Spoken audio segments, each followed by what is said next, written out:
காகங்களுக்கு உணவு கொடு, உன் கஷ்டங்கள் நீங்கும். குரங்குகளுக்கு உணவு கொடு, அகால மரணம் விபத்துக்கள் நெருங்காது. நாய்களுக்கு உணவு கொடு, தடைகள் துன்பங்கள் நீங்கும். பசுவுக்கு உணவு கொடு, கர்ம வினை நீங்கும். எறும்புகளுக்கு உணவு கொடு, பாவம் பிறரின் சாபம் நீங்கும்.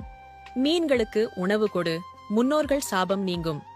ஜாதி மதம் இனம் மொழி என்று பாராமல் மனிதனை மனிதனாக மதித்து பசித்தவனுக்கு உணவு. காகங்களுக்கு உணவு கொடு, உன் கஷ்டங்கள் நீங்கும். குரங்குகளுக்கு உணவு கொடு, அகால மரணம் விபத்துக்கள் நெருங்காது.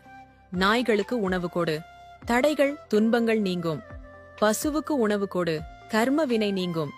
எறும்புகளுக்கு உணவு கொடு, பாவம் பிறரின் சாபம் நீங்கும். மீன்களுக்கு உணவு கொடு, முன்னோர்கள் சாபம் நீங்கும். ஜாதி மதம் இனம் மொழி என்று பாராமல் மனிதனை மனிதனாக மதித்து பசித்தவனுக்கு உணவு.